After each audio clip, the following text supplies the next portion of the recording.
चलो बच्चों, good morning. देखो, electric potential, electrostatic potential energy वगैरह खत्म हो गया है। हम लोग स्टार्ट कर रहे हैं इलेक्ट्रोस्टैट का ही अगला सेक्शन, कैपेसिटेंस। टॉपिक है कैपेसिटेंस। देखो, बेसिस क्या है इस सेक्शन का? बेसिस क्या है? अपने को ये पता चल गया है कि चार्ज जो है वो इंपॉर्टेंट है। क्यों इंपॉर्टेंट है चार्ज? क्योंकि चार्ज जो है वो दूसरे चार्ज को अट्रैक्टिव या रिपल्सिव फोर्स लगाता है, नंबर एक बात। नंबर दूसरी बात, चार्ज जो है वो अपने चारों तरफ क्या करता है? इलेक्ट्रिक फील्ड क्रिएट करता है। चार्ज जो है वो इलेक्ट्रिक पोटेंशियल बनाता है, और उस इलेक्ट्रिक पोटेंशियल की वजह से, यानी पोटेंशियल डिफरेंस की वजह से, कोई दूसरा चार्ज क्या करता है? हायर टू लोअर पोटेंशियल या लोअर टू हायर पोटेंशियल क्या करता है? मूव करता है। और जब चार्ज मूव करेगा तो इलेक्ट्रिक करंट बनेगी, और उस इलेक्ट्रिक करंट जो है वो हम लोग कहा देते हैं। तो चार्ज इंपॉर्टेंट है। अच्छा, इंपॉर्टेंट चीजें जो होती है वो हम लोग क्या कर लेते हैं? वो हम लोग इकट्ठा कर देते हैं, और इकट्ठा कर देते हैं। जैसे बहुत सारी चीजें हमारे लिए इंपॉर्टेंट है। जैसे आप अपनी रसोई के अंदर देखो, किचन के अंदर बहुत सारी चीजें इंपॉर्टेंट है। शुगर इंपॉर्टेंट है, ये जो टी इंपॉर्टेंट है, हमारा जो मसाले वगैरह ये सब इंपॉर्टेंट है। तो सब हम लोगों ने क्या कर रखे हैं? स्टोर कर रखे हैं। अब हम लोग इस टॉपिक से चार्ज को स्टोर करना सीखेंगे कि चार्ज को रखे कहाँ हम लोग, चार्ज का स्टोरेज कहाँ करें। तो चार्ज का स्टोरेज कहाँ करते हैं हम लोग? चार्ज का स्टोरेज करते हैं हम लोग इसको किसी कंडक्टर पे दे देते हैं। और कंडक्टर क्या करता है? कंडक्टर सॉलिड भी हो सकता है, और कंडक्टर जो है वो हॉलो भी हो सकता है। तो हम लोग कंडक्टर को दे देते हैं, और कंडक्टर उस चार्ज को अपने सरफेस पे लेके बैठा रहता है। जैसे मान लो कि ये कंडक्टर है। कंडक्टर, अच्छा कोई जरूरी नहीं है कि स्फेयर ही हो, ये तो स्फेयर बनाना आसान लगता है मुझे, इसलिए मैं स्फेयर बना देता हूँ। ये कंडक्टर है, और इसको मैंने एक इंसुलेटिंग स्टैंड पे रख रखा है। इंसुलेटिंग स्टैंड पे रखने की वजह क्या सी है कि मैं इसको जो भी चार्ज डिलीवर करूँ, जो भी चार्ज मैं डिलीवर करूँ, कहीं वो जमीन में ना चला जाए। तो ये है एक कंडक्टर, ये है एक conductor with A insulating stand. Insulating stand, एक कंडक्टर है जो इंसुलेटिंग स्टैंड पे रखा हुआ है। ये कंडक्टर है, और ये जो है ये इंसुलेटर है, इंसुलेटिंग स्टैंड पर रखा हुआ है। अब मैं इसको चार्ज देना चालू करता हूँ। तो मैंने इसको चार्ज देना चालू किया, ये हॉलो भी हो सकता है, और ये जो है ये सॉलिड भी हो सकता है। तो मैंने इसको चार्ज देना चालू किया, तो ये चार्ज देता जा रहा है, मैं चार्ज इसको देता जा रहा हूँ, और सारा का सारा चार्ज ये जो है अपने सरफेस पे इकट्ठा करता जा रहा है। तो ये जो है ये इस तरह से चार्ज इकट्ठा कर लेगा। अब मुझे जब भी चार्ज की जरूरत पड़ेगी तो मैं क्या करूंगा? एक वायर लगाऊंगा, और वायर से ये चार्ज जो है ये निकालूंगा, क्योंकि चार्ज ये हायर पोटेंशियल पे आ गया। तो दूसरा पॉइंट है वो लोअर पोटेंशियल पे होगा, और मैं चार्ज उसके अंदर क्या कर दूंगा? ट्रांसफर कर लूंगा। तो ये चार्ज का स्टोरेज करने का तरीका है ना। चार्ज को हम लोग कंडक्टर को दे देते हैं, कंडक्टर उस चार्ज को लेके बैठा रहता है, और जब भी जरूरत पड़ती है हम कंडक्टर से वो चार्ज क्या कर लेते हैं? निकाल लेते हैं। तो ये चार्ज को स्टोर करने का तरीका। अच्छा, एक चीज देखो, जैसे जैसे मैं इसको चार्ज दूंगा तो इसका क्या होगा? जैसे जैसे मैं इसको चार्ज दूंगा इसका पोटेंशियल बढ़ेगा, लेवल ऑफ चार्जिंग बढ़ेगी। और मैंने आपको पोटेंशियल के अंदर बताया था कि level of charging is called potential. यानी मैं जैसे जैसे इसको चार्ज दूंगा तो चार्ज को जो पोटेंशियल है, चार्ज और पोटेंशियल, तो इसका मतलब जैसे जैसे मैं चार्ज दूंगा क्यू, इसका पोटेंशियल जो है वो डायरेक्टली प्रोपोर्शनल क्या होगा? बढ़ेगा। As charge given to the conductor, as charge is as charge q is given to the conductor, its potential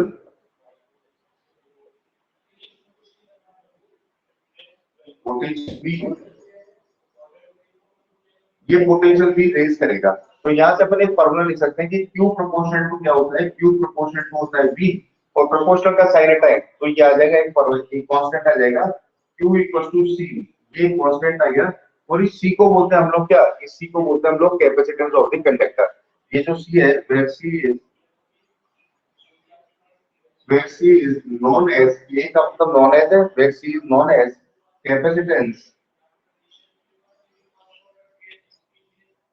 capacitance of the conductor. इसको हम लोग इस कंडक्टर का क्या बोलते हैं? कैपेसिटेंस बोलते हैं। तो ये कैपेसिटेंस बोला जाता है। तो ये जो C है ये कैपेसिटेंस आ गया।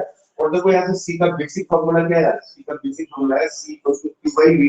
तो ये जो इस चैप्टर के लिए ये है, ये फार्मूला जो है ये बेसिक फार्मूला, इसी के चारों तरफ घूमेगा ये चैप्टर। तो C = Q/V। तो किसी भी कंडक्टर का कैपेसिटेंस कैसे निकालते हैं हम लोग? उसको आपने चार्ज कितना दिया है, और उसके रेस्पेक्ट में उसके ऊपर वोल्टेज कितना है। कितना चार्ज दिया कितना वोल्टेज है, या कितना वोल्टेज देने के लिए कितना चार्ज।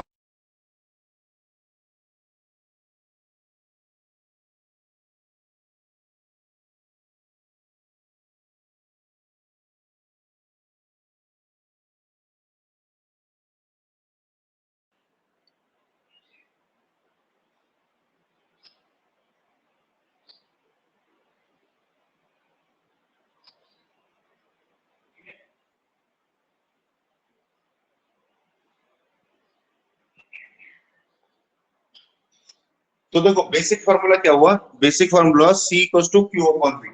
मैंने क्या किया, मैंने इसको Q चार्ज दिया और Q चार्ज की वजह से जितना भी मैंने चार्ज दिया इसका पोटेंशियल कितना हो गया, इसका पोटेंशियल हो गया V। चार्ज दिया मैंने Q, पोटेंशियल हो गया V। मैं कम चार्ज दूंगा कम पोटेंशियल होगा, ज्यादा चार्ज दूंगा ज्यादा पोटेंशियल होगा, मैं चार्ज नहीं दूंगा तो उसका पोटेंशियल कितना रहेगा, 0। तो इसका मतलब Q और V आपस में डायरेक्टली प्रोपोर्शनल है। प्रोपोर्शनल का साइन है तो एक कांस्टेंट लगा C, तो Q इक्वल्स टू आ गया CV, और यहाँ से C इक्वल टू निकाल दिया मैंने Q अपॉन V। तो किसी भी कंडक्टर का कैपेसिटेंस कैसे निकालते हैं, C को बोलते हैं हम लोग कैपेसिटेंस ऑफ द कंडक्टर। ये टॉपिक कैपेसिटी से लिया हुआ है कि इसके चार्ज स्टोर करने की कैपेसिटी कितनी है, इसकी चार्ज स्टोर करने की कैपेसिटी कितनी है। जब इसका लेवल ऑफ चार्जिंग जो है वो मैक्सिमम हो जाएगा तो ये चार्ज लेना बंद कर देगा। तो ये जो है ये एक तरह से चार्ज की टंकी है, जैसे हम लोग टंकी में पानी स्टोर करते हैं, किसी टैंक में पानी स्टोर करते हैं, जैसे मान लो कोई 500 लीटर का टैंक है तो उसके अंदर हम लोग पानी स्टोर करते हैं, तो उसके अंदर 500 लीटर के लेवल तक पानी आ सकता है। उसके बाद में अगर आप उसको और चार्ज दोगे तो फिर वो पानी जो है वो नीचे गिरने लगेगा, स्पिल आउट होने लगेगा। तो ऐसे ही अपन इसको चार्ज दे सकते हैं, लेकिन कितना दे सकते हैं, जब तक कि इसका पोटेंशियल मैक्सिमम ना पहुंचे, और मैक्सिमम पहुंचने के बाद में ये चार्ज देना बंद कर देगा, और चार्ज जो है वो यहाँ से, ठीक है ना, यहाँ से टूट टूट के जो है वो नीचे गिरेगा। क्योंकि आसपास की जो एयर है उसका इलेक्ट्रिक फील्ड इतना ज्यादा हो जाएगा कि वो कंडक्टिंग बन जाएगी और ये चार्ज को होल्ड नहीं कर पाएगा। तो एक्चुअल में ये चार्ज के टैंक्स है, हम लोग इनको चार्ज देते हैं, ये चार्ज को लेके बैठे रहते हैं। और तो इसलिए ये कैपेसिटेंस जो वर्ड है ये आया है कैपेसिटी से, कि हर कंडक्टर की अपनी एक कैपेसिटी होती है चार्ज को स्टोर करने की, और हम लोग यहाँ पर चार्ज को स्टोर करना सीख रहे हैं कि चार्ज को स्टोर कैसे करेंगे, क्योंकि चार्ज जो है वो हमारे लिए एक इंपॉर्टेंट टर्म हो गया है। तो C equal to Q upon V। तो अब हम लोग कैपेसिटेंस को शॉर्ट में समझे, तो देखो कैपेसिटेंस को शॉर्ट में हम लोग क्या लिख सकते हैं, कैपेसिटेंस कैपेसिटेंस को अगर हम लोग शॉर्ट में समझे तो नंबर पहली बात इसका सिंबल क्या हो जाएगा, इसका सिंबल हो जाएगा C। C से हम लोग इसको सिंबलाइज करते हैं, C से लिखेंगे हम लोग इसको, C से हम लोग इसका सिंबल डालेंगे कि कैपेसिटेंस को क्या किससे लिखेंगे हम लोग, C से। नंबर एक बात। नंबर दूसरी बात, कैसी क्वांटिटी है, स्केलर क्वांटिटी है। अगर बात करें हम लोग क्वांटिटी वाइज, कैसी क्वांटिटी है, ये क्वांटिटी है स्केलर, डायरेक्शन की कोई जरूरत नहीं होती। क्यों, क्योंकि ये तो टैंक है चार्ज के, आप इसको किसी भी डायरेक्शन में रखो ये सेम चार्ज स्टोर करेगा। जैसे पानी का टैंक होता है 500 लीटर का, तो 500 लीटर के टैंक को आप नॉर्थ में रखो, ईस्ट में रखो, वेस्ट में रखो, साउथ में रखो, वो 500 लीटर ही पानी स्टोर करेगा। तो क्वांटिटी स्केलर है। नंबर तीसरी बात की फॉर्मूला क्या हो जाएगा इसका, बेस फॉर्मूला, ये फॉर्मूला निकला है C equal to Q upon V। Formula हो जाएगा C equal to Q upon V, ये इसका फॉर्मूला हो गया। उसके बाद नंबर फोर्थ बात करें हम लोग, यूनिट क्या हो जाएगा, यूनिट ऑफ कैपेसिटेंस, यूनिट हो जाएगा चार्ज का यूनिट अपॉन पोटेंशियल का यूनिट। चार्ज का यूनिट होता है कूलम और पोटेंशियल का होता है वोल्ट, तो उसका यूनिट हो जाएगा कूलम अपॉन कितना, वोल्ट। कूलम को C से लिखते हैं, वोल्ट को V से लिखते हैं, और इस कूलम अपॉन वोल्ट को हम लोग बोलते हैं फेरेड। इस कूलम अपॉन वोल्ट को हम लोग क्या बोलेंगे, इसको बोलते हैं हम लोग फेरेड। फेरेड को F से लिखेंगे, है ना, तो ये हो गया। और इसके जो स्मॉल मल्टीपल है वो भी काम में ले सकते हैं, जैसे माइक्रोफेरेड। माइक्रोफेरेड के अंदर कितना हो जाएगा 10 टू द पावर -6 फेरेड। जैसे कि नैनोफेरेड, नैनोफेरेड में कितना हो जाएगा 10 टू द पावर -9 फेरेड। तो ये जैसे बात करें हम लोग 1 माइक्रोफेरेड, 1 माइक्रोफेरेड के अंदर हो जाएंगे 10 to the power -6 farad. 1 nanofarad, nanofarad के अंदर हो जाएंगे 10 to the power -9 farad. 1 picofarad, picofarad के अंदर हो जाएंगे 10 टू द पावर -12 फेरेड। तो ये जो है ये इसके फेरेड कंपैरेटिवली बड़ी यूनिट है। तो इसके छोटे मल्टीपल हम लोग ये काम में लेते हैं, नैनोफेरेड, पिकोफेरेड, माइक्रोफेरेड वगैरह। तो ये इसकी यूनिट हो गई। और अगर हम लोग नेक्स्ट पॉइंट की बात करें, फिफ्थ पॉइंट की, इसका डायमेंशन कितना हो जाएगा, फिफ्थ पॉइंट ऊपर लिख रहा हूं मैं यहाँ पे, डायमेंशन। गैस को देखो एक बार, नेक्स्ट पॉइंट की बात करेंगे हम लोग।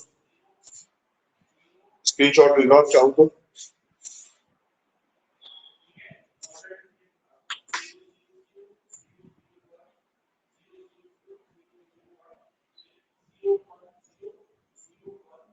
आपने वो वेयर सी इज के अपॉन ए का क्या मतलब है सर? के अपॉन ए क्या सर आपने C उधर के equals to अपॉन ए लिखा। Q अपॉन V तो लिखा है मैंने, क्या लिखा है? Q अपॉन V को मतलब है कि हम लोगों ने कितना उसको चार्ज दिया और कितना उसके एवरेज में पोटेंशियल आया, क्योंकि चार्ज देंगे तो उसके ऊपर पोटेंशियल आएगा ना, ये बनेगा। C अपॉन V का सर राइट मतलब hand coulomb upon volt unit. Sir आपने ऊपर लिखा है ना लाइन में, वेयर सी इज के upon A capacitance of conductor, तो के अपॉन ए क्या है वो पूछ रही थी। कहाँ लिखा है मैंने K अपॉन, ने तो कहीं नहीं लिखा।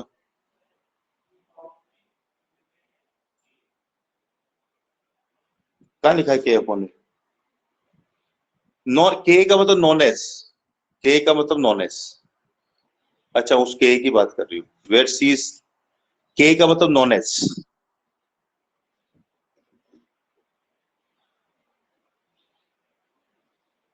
इसी को हम लोग where C is known as capacitance of the conductor.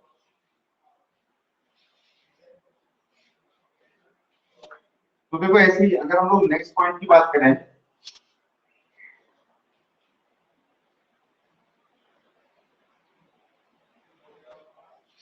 Fifth point की बात करें तो फिफ्थ पॉइंट देखो, इसका डायमेंशन, डायमेंशन ऑफ सी। तो सी का डायमेंशन लिखे हम लोग, तो ऊपर तो लिखो चार्ज का डायमेंशन, नीचे लिख दो पोटेंशियल का डायमेंशन। चार्ज का डायमेंशन होता है A1T1 एम्पीयर इनटू सेकंड, और पोटेंशियल का डायमेंशन वर्क अपॉन चार्ज से निकालते हैं हम लोग। वर्क का होता है M1 L2 T-2 और चार्ज का होता है A1T1।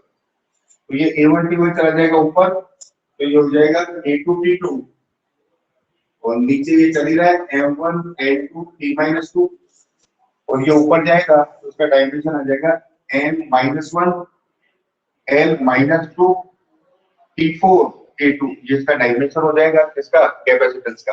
अब बात करते हैं हम लोग कि किसी भी कंडक्टर की कैपेसिटेंस डिपेंड किस किस पे करती है। तो मैंने बताया ना कि ये चार्ज के क्या है, ये चार्ज के टैंक है। जैसे कोई भी टैंक होता है, जैसे मान लो कोई भी स्टोरेज करने वाला टैंक होता है, तो उसकी कैपेसिटी किस पे डिपेंड करती है? उसके शेप और साइज पर। जैसे पानी स्टोर करना हम लोगों को, किसी टैंक में पानी स्टोर करना है, तो पानी स्टोर करने की जो कैपेसिटी है वो किस पे डिपेंड करेगी? उसके शेप और साइज पर। ऐसे ही ये लोग चार्ज स्टोर कर रहे हैं, और चार्ज स्टोर कर, तो इनकी कैपेसिटी किस पे डिपेंड करेगी? इनका कैपेसिटेंस किस पे डिपेंड करेगा? इनका कैपेसिटेंस डिपेंड करेगा इनके शेप और साइज पर। तो अगला पॉइंट ये हो जाएगा 6 point, capacitance of any conductor depend on shape and size of the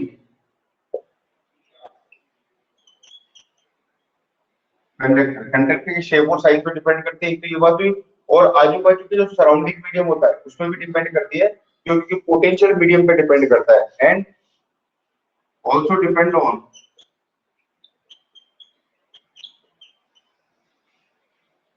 medium, क्योंकि पोटेंशियल के अंदर वो जो एप्सिलॉन नॉट आता है, पोटेंशियल का फॉर्मूला के क्यूब बना होता है ना, तो के के अंदर वो जो 1/4 पाई एप्सिलॉन नॉट आता है, वो क्या होता है?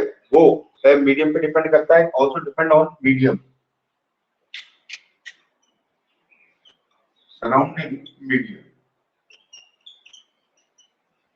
तो ये कैपेसिटेंस के पॉइंट हुए सारे, ये पॉइंट याद रखने हैं अपने को, नोट कर लो इसको, और अगर स्क्रीनशॉट लेना तो स्क्रीनशॉट ले लो।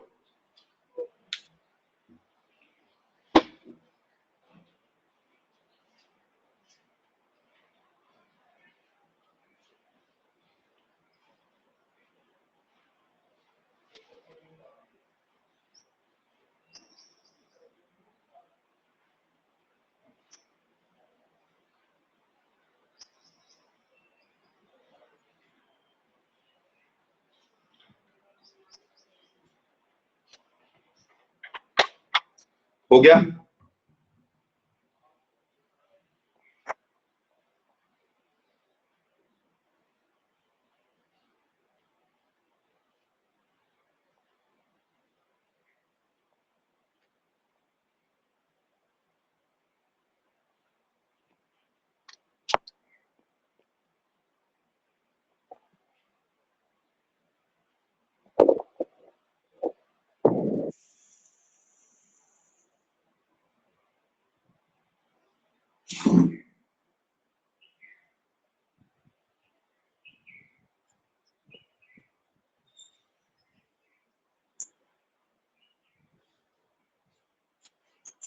देखो नेक्स्ट, तो ये कैपेसिटेंस का basic formula C = Q by V है ना। इसके चारों तरफ चैप्टर घूमेगा है ना, इसी फार्मूले के चारों तरफ चैप्टर रोटेट करेगा। तो देखो ये आ गया कैपेसिटेंस। नेक्स्ट बात कर रहे हैं हम लोग, अब क्योंकि स्फेयर पे अपन ने काफी काम किया है, स्फेयर के हम लोगों ने इलेक्ट्रिक फील्ड भी बताया है ना, मैंने पोटेंशियल के अंदर ये सारे स्फेयर्स के, चारों स्फेयर्स के मैंने तुम्हें पोटेंशियल भी बताए थे। तो अब हम लोग क्या करते हैं कि कम से कम स्फेयर का कैपेसिटेंस कितना हो ये तो अपने को पता होना चाहिए। तो हम लोग निकाल रहे हैं capacitance of A spherical conductor.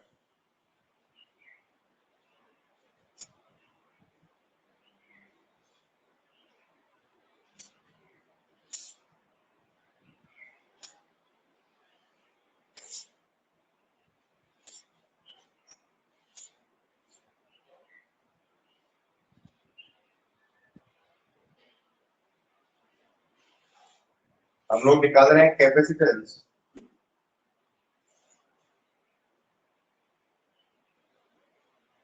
मतलब C निकाल रहे हैं और फिर स्फेरिकल कंडक्टर, मतलब कोई कंडक्टिंग स्फेयर है, अपने को उसका कैपेसिटेंस को पता होना चाहिए। तो मान लेते हैं कि ये कंडक्टिंग स्फेयर है और रेडियस कितना है इसका, रेडियस इसका सपोज करो ये क्या है, ये कंडक्टिंग स्फेयर है। कंडक्टिंग का मतलब मेटेलिक,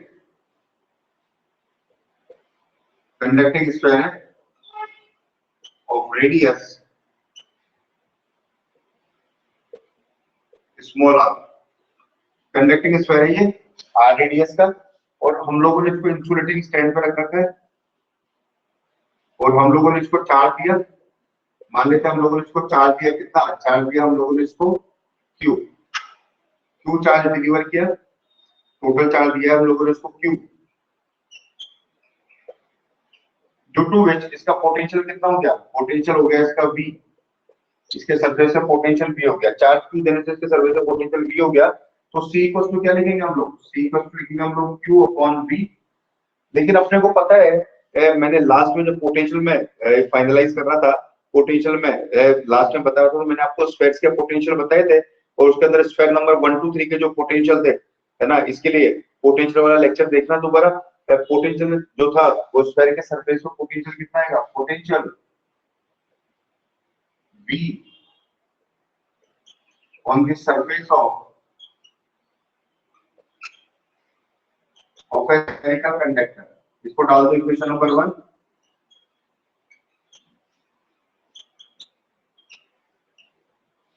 पोटेंशियल V होता है V = KQ/R या Q/4πε0r, K को 4πε0r भी लिख सकते हैं। तो यहाँ पुट करें, पुट इन इक्वेशन फर्स्ट, तो ये आ जाएगा C = Q/V की जगह लिख रहे हैं अपन KQ/R। ये Q से Q कैंसिल हो गया, R चला जाएगा ऊपर और यहाँ से C का फार्मूला लिखो, क्या आ गया, C = R/K। या तो ये फार्मूला याद रखो, या K की जगह अगर हम लोग 1/4πε0 लिखते हैं, तो K = 1/4πε0, तो ये आ जाएगा C = 4πε0R।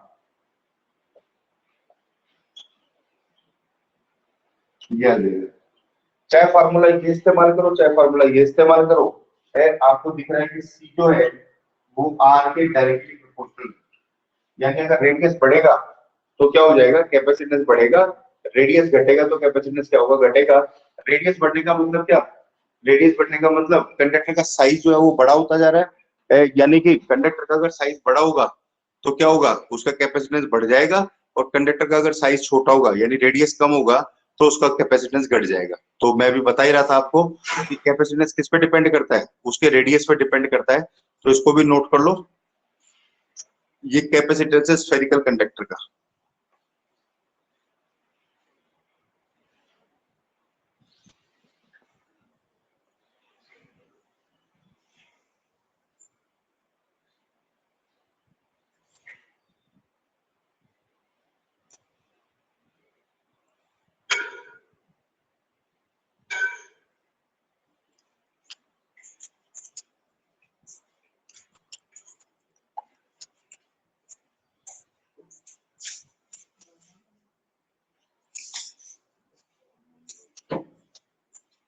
हो गया?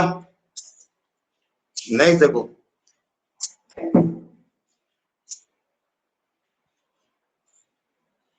अब अपने को ये पता है कि जो अर्थ है वो भी कंडक्टर ही है और अर्थ जो है वो भी स्फेरिकल ही है। तो अपन कैपेसिटेंस निकालते हैं, कैपेसिटेंस ऑफ अर्थ।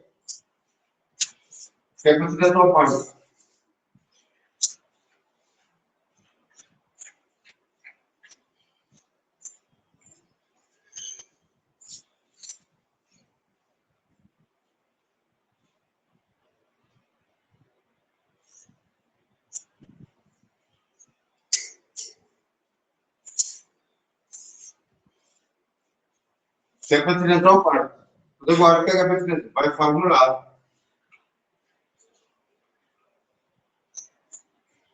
ये ना फार्मूला काम में लेते हैं 4 पाई एप्सिलॉन नॉट आर, या आर बाई के, ये काम में ले लो।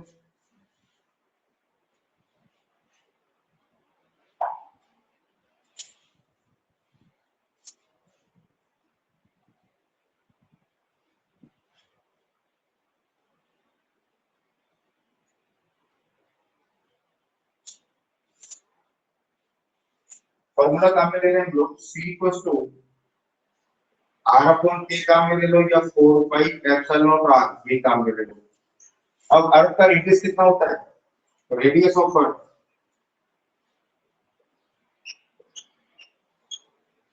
अर्थ का रेडियस होता है आर इक्वल्स टू 6400 किलोमीटर, यानी 6400 into 10 to the power 3 metre. तो ये पुट कर दो, उठा के यहाँ पे, है ना, यहाँ पुट कर देते हैं, या चाहो तो उसमें रख दो, एक ही आएगा दोनों से। तो सी इक्वल टू हो जाएगा, रेडियस हो जाएगी 6400 इंटू 10 टू द पावर 3, और के की value 9 into 10 to the power 9, ये हो जाएगा। ये ऊपर 10 टू द पावर 4 हो गया, तो ये सी आ जाएगा 64 upon 9 into 10 to the power -4। तो डी ऊपर 3 और 2 5, और ये 10 टू द पावर 9 है नीचे, ये -4, और ये आ जाएगा 7.11 इंटू 10 टू द पावर -4, और ये 7.11 टाइप काटेगा इसको, और ये आ जाएगा 711 into 10 to the power -6 farad, unit farad में आ जाएगी। तो इसका मतलब 10 टू द पावर -6 को क्या कहते हैं, माइक्रो। तो सी आ जाएगा 711 माइक्रो फेरेड। लेकिन ये जो है ये थ्योरेटिकल है, practically capacitance of earth is infinite.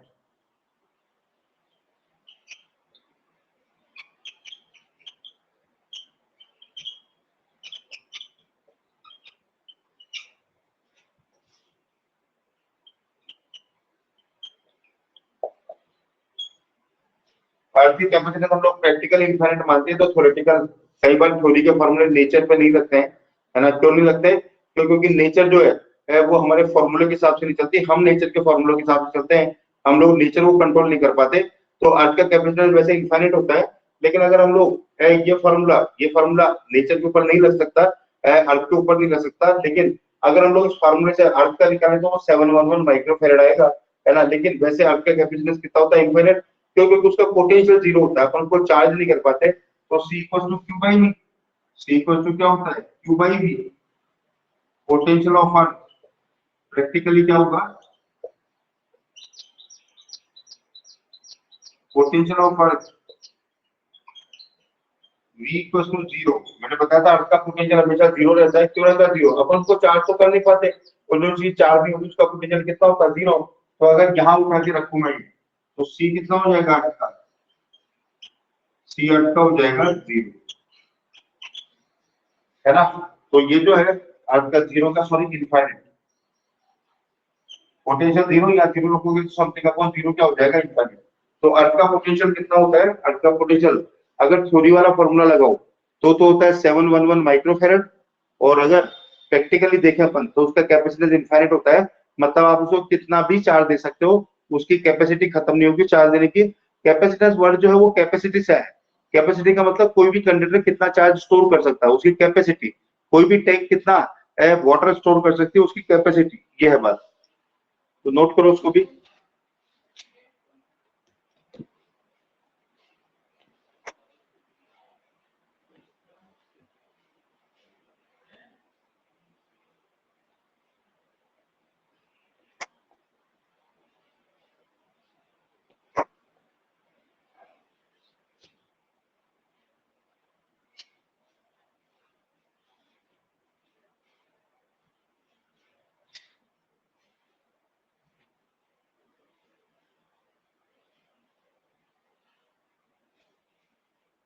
हो गया?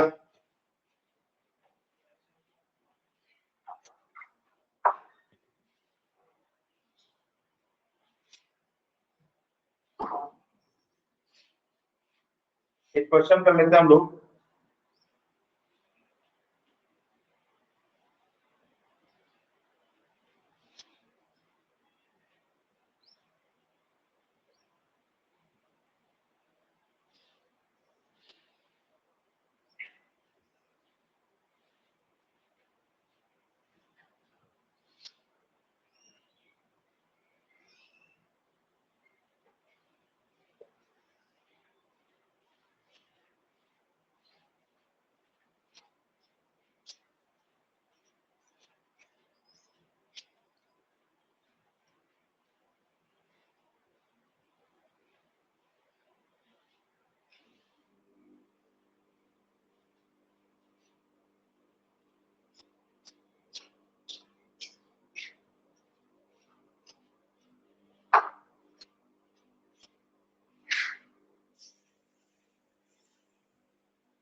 देखो,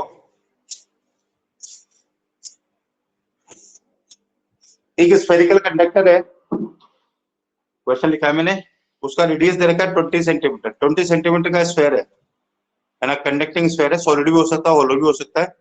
तो अपन इसको कितना चार्ज दे सकते हैं और उसका कैपेसिटेंस कितना है, ये पता करना है आपको।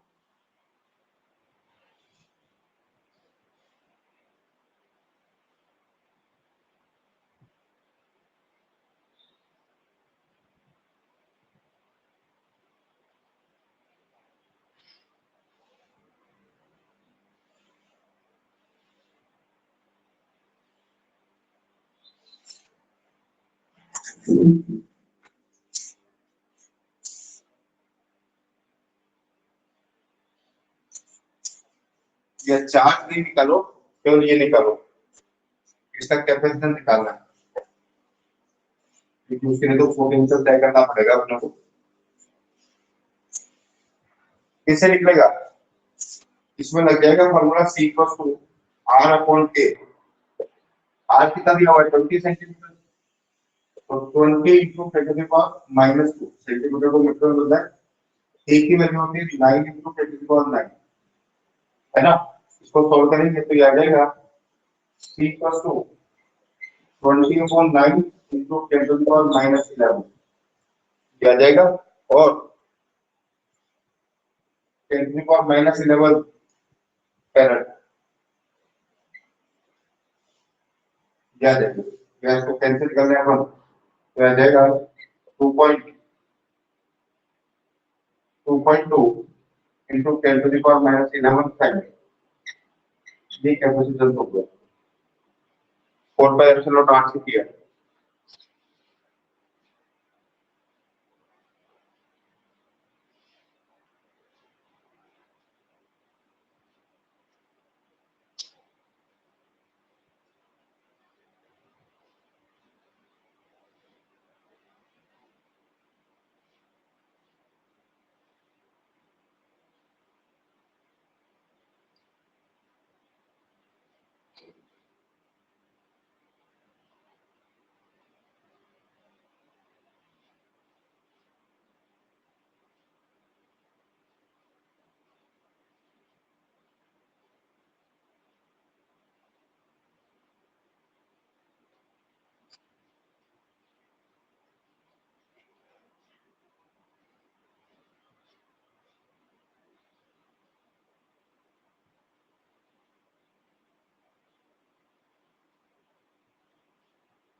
हो गया बच्चों?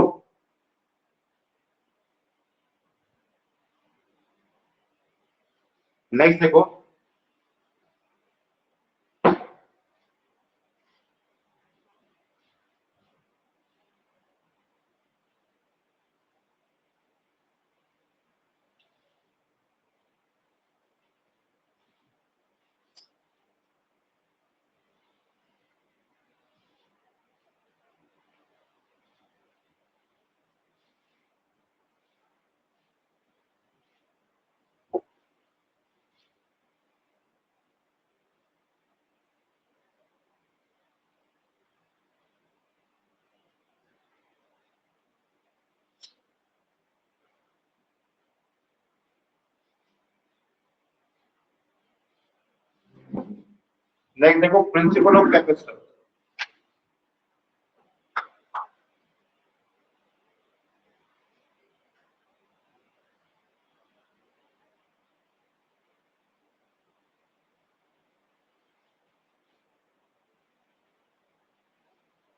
देखो कैपेसिटर क्या होता है? कैपेसिटर हमारे जितने भी इलेक्ट्रिक अप्लायंस है, जैसे आपका फैन है, आपका फ्रिज है, टीवी है, कूलर है, हीटर है, गीजर है, जितने भी होते हैं इनके अंदर कैपेसिटर लगा हुआ होता है। जो इलेक्ट्रिशियन वगैरह होते हैं, ठीक है ना, अनपढ़ गंवार लोग होते हैं, ठीक है ना, जो केवल बिजली का काम करना जानते हैं, वो इसको कंडेंसर भी बोलते हैं। वो जो क्या बोलते हैं, वो इसको कंडेंसर भी बोलते हैं, ऑल्सो नोन एज कंडेंसर। इसको हम लोग कंडेंसर भी बोलते हैं।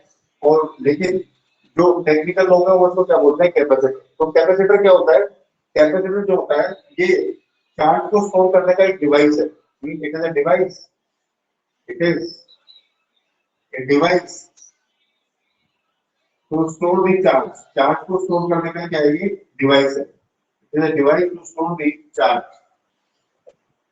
जो electrostatic concept of the based है, वो क्या है? ये चार्ज को स्टोर करने का डिवाइस। अच्छा, चार्ज स्टोर करके क्या करता है? ये चार्ज स्टोर करके, अगर चार्ज को स्टोर करते हैं हम लोग, तो इलेक्ट्रोस्टैटिक पोटेंशियल एनर्जी स्टोर होती है। और अगर इलेक्ट्रोस्टैटिक पोटेंशियल एनर्जी स्टोर होगी तो हम लोग उस एनर्जी को फर्दर किसी और फॉर्मेट में काम में ले सकते हैं, है ना। तो ये जो है, ये चार्ज को स्टोर करने का डिवाइस है। जैसे कई बार आप लोग कैमरे से फ्लैश मारते हो, जैसे मान लो हम लोग मोबाइल से फोटो ले रहे हैं और हम लोग कैमरे से फ्लैश मारते हैं, मान लो रात को फोटो ले रहे हैं, तो वो जो कैमरे से फ्लैश आता है, तो वो लाइट एनर्जी आती कहाँ से है? अंदर जो मोबाइल की कैपेसिटर लगा हुआ है, उस कैपेसिटर के अंदर इलेक्ट्रोस्टैटिक पोटेंशियल एनर्जी स्टोर हो रखी है, और वो सेम एनर्जी कन्वर्ट होती है लाइट एनर्जी के अंदर। जब हम लोग फ्लैश ऑन करते हैं तो कैमरे के अंदर, या चाहे मोबाइल का कैमरा हो या हमारा नॉर्मल कैमरा हो जिससे कि फोटोग्राफी कर रहे हो हम लोग, तो फ्लैश इससे आता है। तो कैपेसिटर का बहुत बड़ा रोल है इलेक्ट्रिक सर्किट चलाने के अंदर। तो हम लोग वही पढ़ रहे हैं। हम लोग सबसे पहले पढ़ रहे हैं प्रिंसिपल ऑफ कैपेसिटर। कैपेसिटर किस प्रिंसिपल पे बेस्ड है? देखो कैपेसिटर तो अपने को पता चल गया कि डिवाइस है चार्ज को स्टोर करने वाला।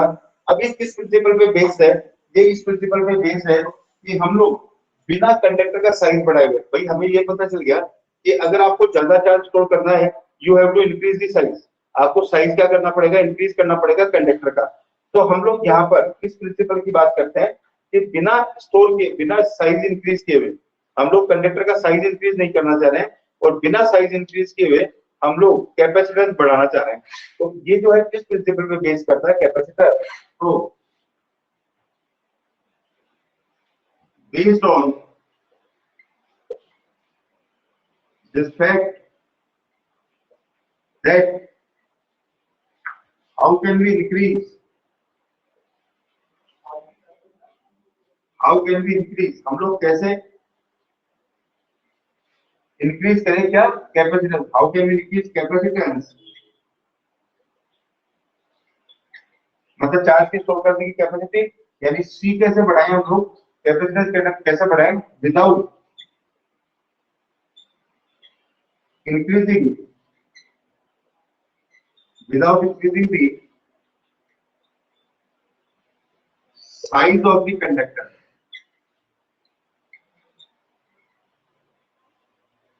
कंडक्टर का साइज बढ़ाए बिना हम लोग कैपेसिटेंस कैसे बढ़ाएं उसका? जैसे मान लो एक 500 लीटर की टैंक है, मतलब कहानी ये समझने की, एक 500 लीटर का टैंक है, हम उस 500 लीटर के टैंक में 800 लीटर पानी कैसे डालें? 800 लीटर पानी डालने के लिए बड़ा टैंक लेना पड़ेगा मुझे 800 लीटर का, लेकिन हम लोग 500 लीटर के टैंक में 800 लीटर पानी डालेंगे तो टैंक के केस में तो ये नहीं हो पाएगा। 500 लीटर का टैंक हो तो 500 लीटर ही पानी लेगा, लेकिन कंडक्टर के केस में ये हो जाएगा। हम लोग उसका साइज बढ़ाए बिना हम लोग उसको ज्यादा चार्ज दे देंगे, कोई टेक्निक निकाल के, और वो अपनी कैपेसिटी के बियॉन्ड वो क्या कर देगा, चार्ज स्टोर कर लेगा। भाई हम तो यही चाहेंगे ना कि छोटी छोटी जगह में ज्यादा से ज्यादा चार्ज स्टोर हो, और चार्ज स्टोर होगा तो वो चार्ज स्टोर जो है उसकी एनर्जी हम लोग किसी और फॉर्मेट में काम में ले सकेंगे। तो देखो स्टेप वन देखो, अपन इसका प्रिंसिपल समझ रहे हैं। स्टेप वन, ये सपोज करो ये कोई कंडक्टर है, ये कोई कंडक्टर है, मान लो ये स्लैब है और ये इंसुलेटिंग स्टैंड पे रखा हुआ है, ये इंसुलेटिंग स्टैंड है, इसके ऊपर रखा हुआ है, और ये इसका नाम रख रहा हूं, इस कंडक्टर का नाम ए। क्या है ये? एक कंडक्टिंग थिन शीट है, पतली सी शीट है, मतलब पतली सी परत है, जैसे कि आपका पेपर होता है वैसी पतली सी परत है, ये इसके ऊपर चार्ज की एक लेयर आएगी। अब मैंने इसको चार्ज देना स्टोर किया, और ये जो है ये चार्ज लेती जा रही है, मैं चार्ज देता जा रहा हूँ, ये चार्ज होती जा रही है, और मैंने इसको चार्ज डिलीवर किया। अब मान लेते हैं ये चार्ज देना बंद कर देगी, एक टाइम आएगा जैसे एक टैंक है पानी का, मैं उसके अंदर पानी डाले जा रहा हूँ, टैंक का लेवल पानी का बढ़ता जा रहा है, बढ़ता जा रहा है, बढ़ता जा रहा है, और एक टाइम ऐसा आएगा कि ये जो टैंक है ये पानी देना बंद कर देगा। क्यों? क्योंकि वो पूरा भर जाएगा, उसका लेवल मैक्सिमम पहुंच जाएगा, उसके बाद में तो पानी नीचे गिरेगा। तो ऐसे ही ये चार्ज देता जा रहा है, मैं इसको चार्ज देता जा रहा हूँ, इकट्ठा होता जा रहा है, इसके ऊपर चार्ज अपने सरफेस के ऊपर चार्ज लेके बैठ जाएगा ये। एक टाइम ऐसा आएगा कि इसकी चार्जिंग बंद करनी पड़ेगी मुझे, क्यों? क्योंकि अब अगर वो चार्ज लोगे इसको तो ये चार्ज लेगा ही नहीं, चार्ज से टूट टूट के नीचे गिरेगा, ठीक है ना, डिस्चार्जिंग होगी इसकी। तो क्योंकि ये आजू बाजू की एयर को क्या कर देगा, कंडक्टर है, और एयर जब कंडक्टिंग हो जाती है तो चार्ज फिर होल्ड नहीं कर पाता कंडक्टर, और चार्ज उसके अंदर से चलता है। जैसे अभी जयपुर के अंदर बिजली गिरी थी, तो बिजली क्यों गिरी? क्यों? क्योंकि जब बादलों के ऊपर चार्ज बना, अभी जयपुर के अंदर आमेर के अंदर बिजली गिरी है, उसके अंदर काफी लोग मर गए हैं, न्यूज वगैरह के अंदर पढ़ा होगा आप लोगों ने, है ना। तो वहां पे क्या हुआ, वहां पे दो जो बादल थे उन्होंने फ्रिक्शन किया, और फ्रिक्शन करने से उनके ऊपर चार्ज डेवलप हुआ, चार्ज डेवलप होने से क्या हुआ, वहां पर एक इलेक्ट्रोस्टैटिक पोटेंशियल एनर्जी बनी। अब वो चार्ज इतना ज्यादा हो गया कि उस बादलों के आसपास की जो एयर थी वो एयर क्या हो गई, कंडक्टिंग हो गई। कभी भी एयर का अगर इलेक्ट्रिक फील्ड 3 × 10⁶ वोल्ट पर मीटर से ज्यादा हो जाए तो इलेक्ट्रिक ब्रेकडाउन हो जाता है उसका। तो उसका इलेक्ट्रिक जो पोटेंशियल है वो 3 × 10⁶ मीटर पर सेकंड से ज्यादा हो गया होगा, है ना, वोल्ट पर मीटर से ज्यादा हो गया होगा। तो आजू बाजू की एयर क्या हो गई, उसका इलेक्ट्रिक ब्रेकडाउन हो गया, और वो चार्ज वहां पे रुका नहीं, और एयर के थ्रू वो कहा गया, अर्थ के ऊपर आ गया वो चार्ज, ठीक है ना, और वो चार्ज वहां पर गिर गया जहां पर लोग खड़े हुए थे, और वो इतना ज्यादा वोल्टेज था, इतना ज्यादा हीट एनर्जी थी उसके अंदर कि वहां के लोगों का क्या हो गया, एक्सीडेंटली, ठीक है ना, डेथ हो गई उनकी। तो ये चार्ज जो है इसके ऊपर इकट्ठा होता जा रहा है, अपन चार्ज लेते जा रहे हैं। अब अगर आप इसको एक बियॉन्ड कैपेसिटी नहीं दे सकते, क्योंकि जब इसका पोटेंशियल मैक्सिमम हो जाएगा, व्हेन पोटेंशियल व्हेन पोटेंशियल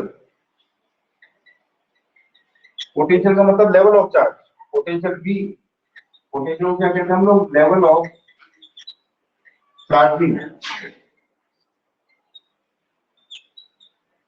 जब level of charging become maximum,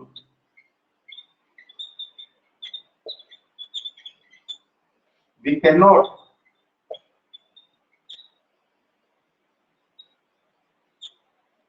more charge, इस वक्त ये चार्ज देना बंद कर देगा, more charge to the conducting sheet. इस शीट को हम लोग और चार्ज नहीं दे सकते जब इसका पोटेंशियल मैक्सिमम हो जाएगा। जैसे एक टैंक का लेवल मैक्सिमम हो गया पानी का, तो आप उसके अंदर और पानी नहीं डाल सकते, अब डालोगे भी पानी तो नीचे गिरेगा। तो इसका मान लेते हैं पोटेंशियल मैक्सिमम आ गया, अब अपन इसको और चार्ज नहीं दे सकते। लेकिन मैं इसको देना चाहता हूँ, मैं देना चाहता हूँ और चार्ज, तो इसके लिए टेक्निक क्या लगाई हम लोगों ने, इसके पास में नोट कर लो इसको।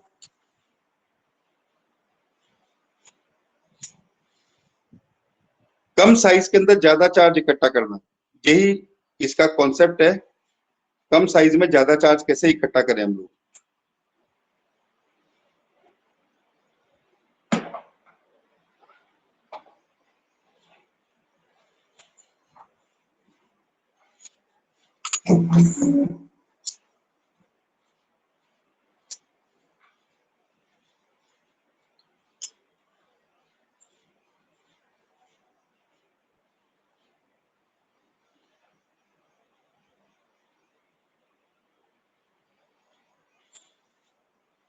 तो हम लोगों ने देखो क्या किया, स्टेप 2 में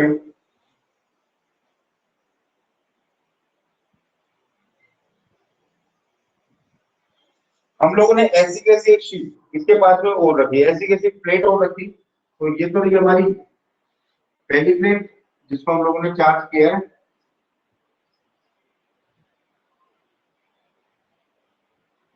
और ये हम लोगों ने इसके पास में रखी दूसरी प्लेट।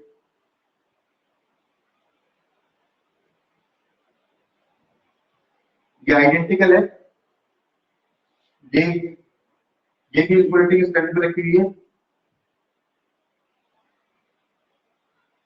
और ये है आइडेंटिकल टू ए, ये बिल्कुल आइडेंटिकल है ए के, और इसका नाम हम लोगों ने बी रख दिया है। तो ये इसके पास में रखी, तो इसके ऊपर चार्ज है, इसके ऊपर चार्ज है। अब क्या होगा कि ये तो ये वाली जो है ये तो चार्ज है नहीं, ये अनचार्ज है, और हम लोगों ने इसके पास में रख दी, पास में रख दी। तो इसके ऊपर क्या होगा, जो इसकी इलेक्ट्रॉन है क्योंकि मेटेलिक है, ये आइडेंटिकल टू ए, ये वो भी मेटेलिक है, कंडक्टिंग है। तो इसके ऊपर इस साइड के अंदर नेगेटिव आ जाएगा, नेगेटिव आ जाएगा इंडक्शन की वजह से, है ना। इंडक्शन की वजह से यहाँ पे इस साइड में नेगेटिव आ जाएगा, और नेगेटिव आ जाएगा तो आ गया क्योंकि इधर के इलेक्ट्रॉन इधर आ जाएंगे, इकट्ठे हो जाएंगे, इस प्लस से अट्रैक्ट होकर इधर के इलेक्ट्रॉन इधर आ गए, और इस साइड में इलेक्ट्रॉनों की कमी हो गई, तो इस साइड में आ गया प्लस चार्ज। और ऐसा करते ही जो पोटेंशियल है वो क्या हो जाएगा, potential of A goes down, इसका पोटेंशियल कम हो जाएगा। पोटेंशियल पॉलिटिकल टॉपिक है, potential of A goes down when a uncharged identical conductor placed near to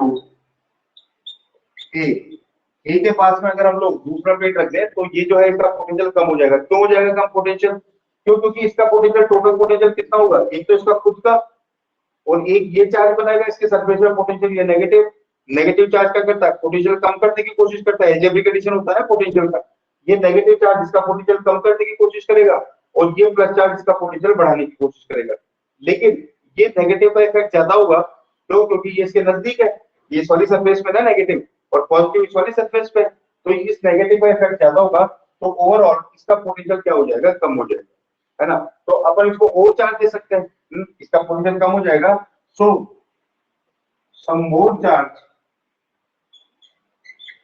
some more charge can be given to the A.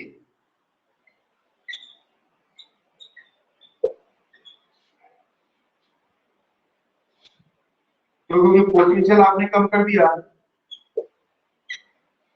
भाई उसने charge देना बंद क्यों किया, क्योंकि उसका पोटेंशियल जो है वो मैक्सिमम हो गया, इसका पोटेंशियल मैक्सिमम हो गया था, इसलिए इसने चार्ज देना बंद कर दिया। पोटेंशियल क्या है, लेवल ऑफ चार्जिंग, तो जब लेवल ऑफ चार्जिंग मैक्सिमम हो गया तो इसने चार्ज देना बंद कर दिया, और चार्ज देना बंद कर दिया। अब अपन चाहते हैं कि और चार्ज दें, तो इसके लिए हम लोगों ने क्या मतलब जुगाड़ लगाया, हम लोगों ने जुगत ये लगाई कि हमने इसके पास में एक दूसरा कंडक्टर रख दिया।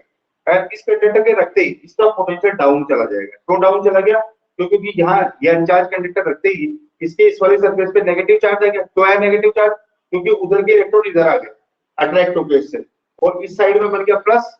इस नेगेटिव, ये नेगेटिव इसका पोटेंशियल घटाने की कोशिश करेगा और ये पॉजिटिव बढ़ाने की कोशिश करेगा, लेकिन नेगेटिव का इम्पैक्ट ज्यादा होगा। क्यों? क्योंकि ये इसके नजदीक है तो इसलिए इसका पोटेंशियल कम हो जाएगा और अपन इसको और चार्ज दे सकते हैं। अब मान लो इसने फिर चार्ज देना बंद कर दिया, लेकिन फिर भी मैं इसको और चार्ज देना चाहता हूँ, तो इसके लिए फिर हम लोगों ने एक ट्रिक और लगाई। हम लोगों ने इसको इस वाली साइड से जमीन से कनेक्ट कर दिया। तो स्टेप नंबर 3 देखो,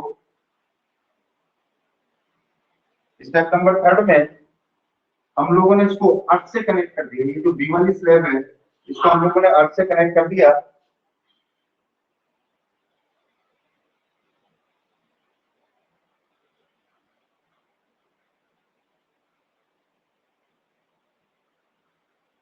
ये बी, ये यहाँ पर नेगेटिव, और ये हम लोगों ने कर दी earthing.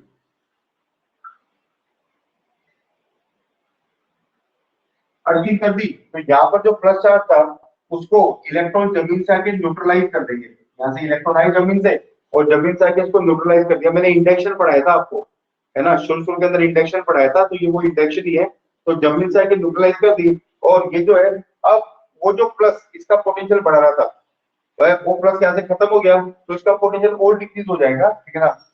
Again when you connect B by earth से कनेक्ट कर दोगे, इस नेगेटिव पे कोई फर्क नहीं पड़ेगा क्योंकि ये तो इसके इफेक्ट में बैठा हुआ है। वो वाला प्लस जो है वो इलेक्ट्रॉन अर्थ से आएंगे, उसको न्यूट्रलाइज कर जाएंगे। तो when you connect B by earth, potential of A again goes down. Potential वापस डिक्रीज होगा और वापस हम लोग क्या कर सकते हैं, कुछ और चार्ज इसको दे सकते हैं। Now some more charge